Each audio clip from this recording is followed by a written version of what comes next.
Antonio Conte suffered arguably the worst defeat of his Chelsea tenure as his stuttering side went down 3-0 to Bournemouth on Wednesday night.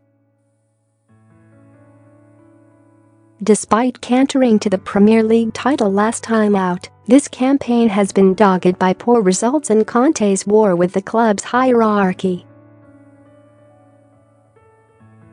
Here, Sportsmail looks at the huge problems facing the Blues. This is Chelsea we're talking about, the normal rules do not apply. It seems the only question is when Conte goes. Football's biggest open secret is there being absolutely no chance of the Italian being in the Stamford Bridge dugout next season. The relationship between Conte and his employers is at an all-time low.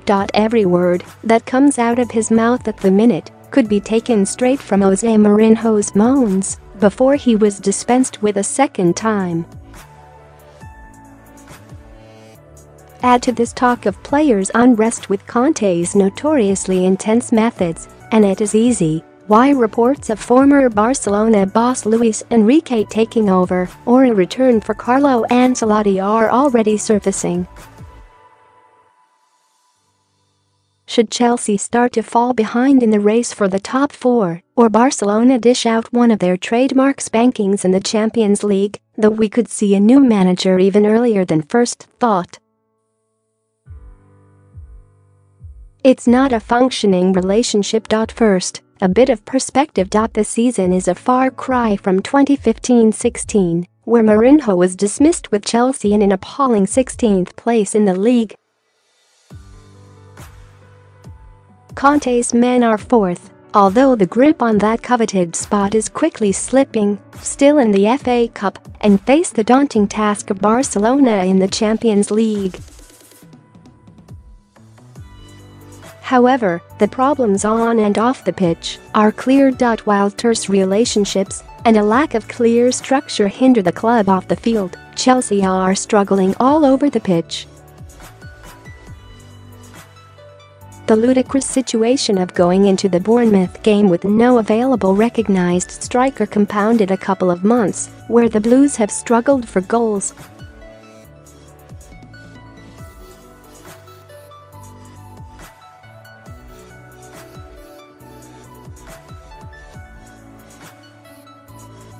N'Golo Conte is stretched too thin in the middle, whether alongside the unimpressive trio of Timo Bakayoko, Cesc Fabregas, Danny Drinkwater, or a duo from those.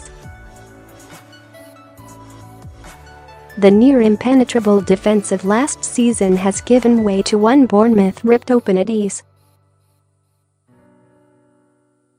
Gary Cahill showed none of the organization, ability, and leadership desired in a captain, while chasing shadows of the Cherries' attack.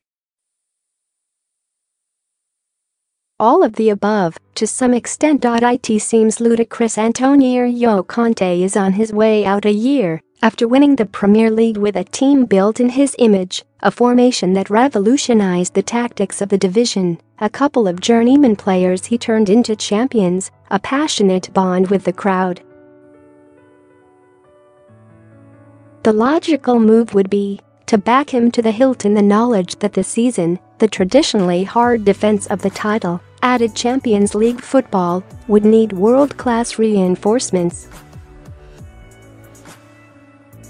The club have completely failed to do this. However, Conte hasn't helped himself of late.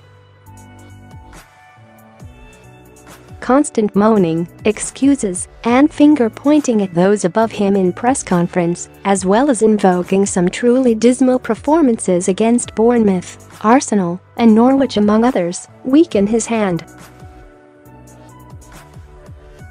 The way the club is run seems to make it impossible for any manager to flourish long-term. Each of the last two title-winning campaigns has been followed by a season of chaos. The lack of clear long-term vision fatally hampers the club.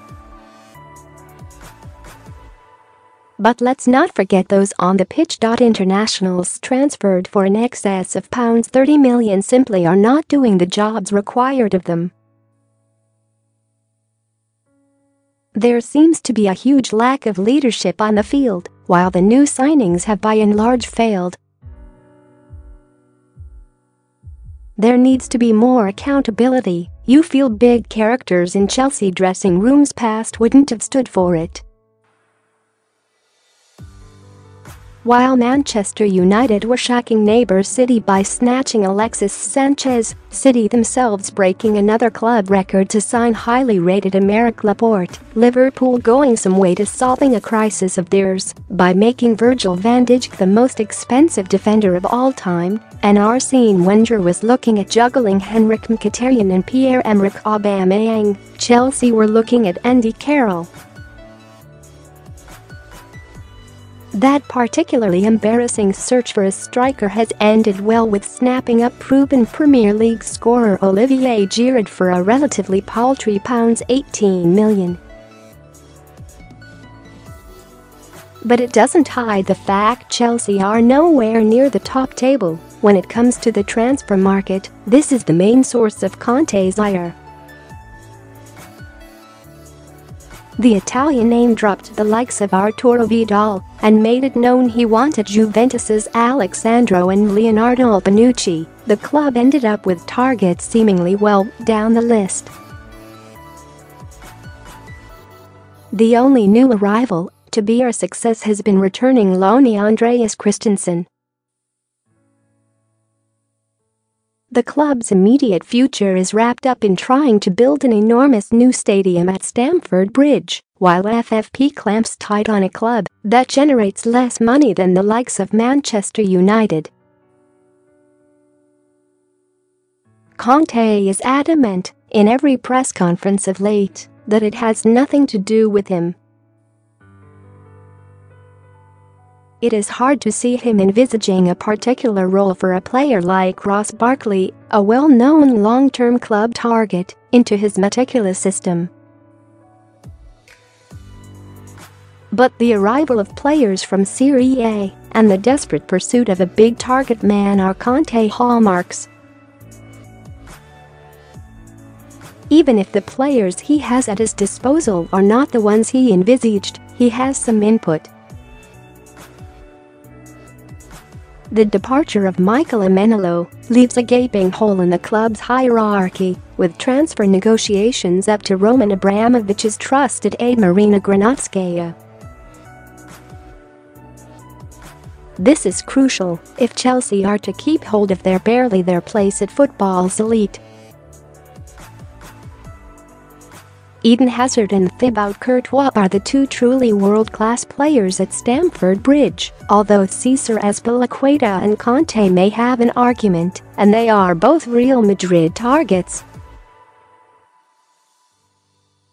When was the last time Chelsea lost a player they wanted to keep to a bigger club? Arjen Robben in 2007? Even that relationship had almost ran its course. If one or both of Hazard and Courtois are in Spain next year, and both would want the move, you wouldn't bet on Chelsea being able to replace with similar top-level talent.